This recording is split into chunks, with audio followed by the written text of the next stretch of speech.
Here is The Magic School Bus Rides Again, Deep Sea Dive.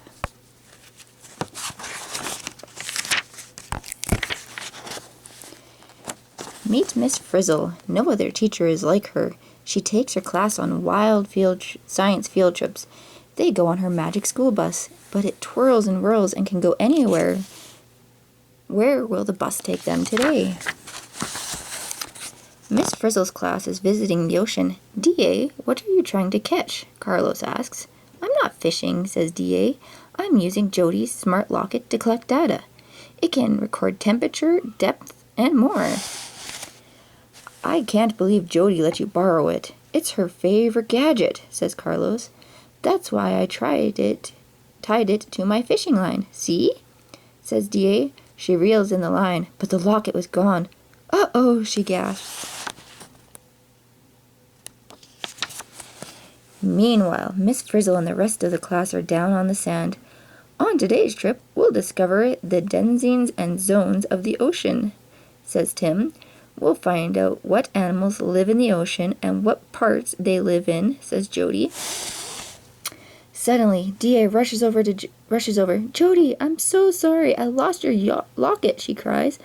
My locket is too smart to get lost. We can use a tracking device to find it, says Jody.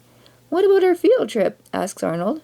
We'll learn as we go. To the bus, says Miss Frizzle. Poof! The bus transforms into a submarine and dives into the ocean. Who's ready for a dip in the intertidal zone? Asks Miss Frizzle. The kids put on wetsuits and jumped in. There's more life down here than just fish, Ralphie says. He sees a hermit crab, coral, and seagrass. As D.A. looks for the locket, the tide pulls her deeper into the ocean. Jody catches D.A.'s arm. The tide goes in and out here. That's how this zone got its name. We have to follow the tide to find the locket, says D.A. Let's go deeper. This is the E-pipe logic zone, also known as the sunlight zone, says Miss Frizzle. I bet most fish live in this zone, says Wanda. Correct. 90% of sea life is found in this zone, Miss Frizzle explains. I have the locket signal, cries D.A. It's down there. But Miss Frizzle won't let the kids go any deeper. Back on the bus, she explains. Water is really heavy. The deeper you go, the heavier it gets. If you swim down there, the pressure would feel like a baby elephant sitting on you. We can't stop now. Look, the locket is sending video, says Jody. Whoa, it's so dark down there, says Carlos. Water blocks sunlight. The deeper you go, the less light there is, explains Tim.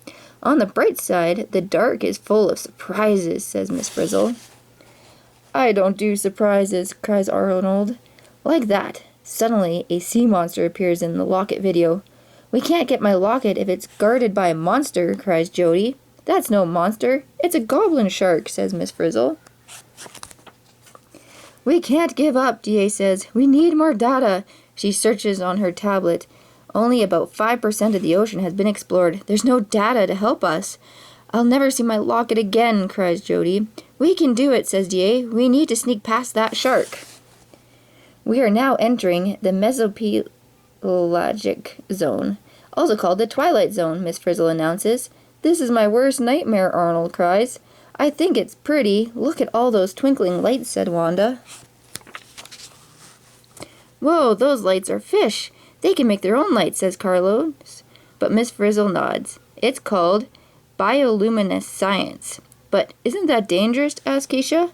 Just then, the fish disappeared. Wow, the light from above helps them camouflage, says Carlos. The class goes deeper. The bus lights land on some red creatures. How come we didn't see them before? They're bright red, says Jody. When there's so little light, the red is the first color to disappear, says Tim. Miss Frizzle turns the bus red, and it sneaks past the shark. The bus is about to get the locket when a squid reaches out and grabs it first. Follow that squid, cries D.A. The bus drives again, chasing the squid deeper into the ocean. Good news, the squid dropped the locket, says Miss Frizzle. Bad news, it fell into the bathypelagic zone, says D.A. We're 5,000 feet down, and the pressure weighs as much as an adult elephant, says Jody. And there's zero light, says Wanda. That's why this is called the Midnight Zone, said Miss Frizzle. I bet nothing lives down here, says Carlos. Then nothing can stop us from getting that locket, says D.A. I see light ahead. It must be the locket, says Keisha. But there's a lot of lights. Which one is the locket? We need to investigate, says D.A. Poof! The bus makes mini subs, and the kids head out into the deep water. Whoa, the lights are coming from those creepy fish, says Tim. Kids, get closer, but the fish don't move. Why aren't they chasing us? Asked Arnold. It's like they don't have the energy to move, says Jody. It takes a lot of energy to survive down here. Instead of chasing their prey, they lure it with the lights, says Miss Frizzle. And if anything gets too close, they catch it in their big mouths, said Carlos. Finally, the kids see the locket, but how can they grab it from inside their subs? The class gets inspiration from the creepy fish. Bus, we need a big mouth, says D.A. The bus opens its mouth and scoops up the locket and the kids in their mini submarines. Hooray, the kids shout. Everyone is ready to go home, but D.A. has an idea. I think we should go deeper. There's a whole watery world waiting to be explored. Wanda, Ralphie imagined all the animals you can meet, says D.A. Keisha and Carlos never back down from a challenge. Tim and Jody think about the inspiration you'll find down there, and Arnold, says D.A. No way, I want peace and quiet, he says. What could be quieter than deep sea, pleads D.A. Okay, let's do it, her friends shout. The bus dives deeper. It creaks under the pressure. Suddenly Arnold shouts, We've sprung a leak! Bus, do your stuff. Fix those leaks, says Ralphie. The bus can't repair itself. It's used too much power to get here, says Miss Frizzle. Without any power, the bus sinks deeper into the ocean. Finally into the abyssal pelagic zone, says Miss Frizzle says.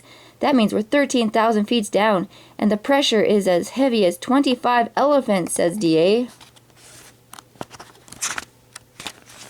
Now we're in the hedalopedic zone. We're 36,000 feet down, and the pressure is heavy as 5,000 elephants, said Miss Frizzle.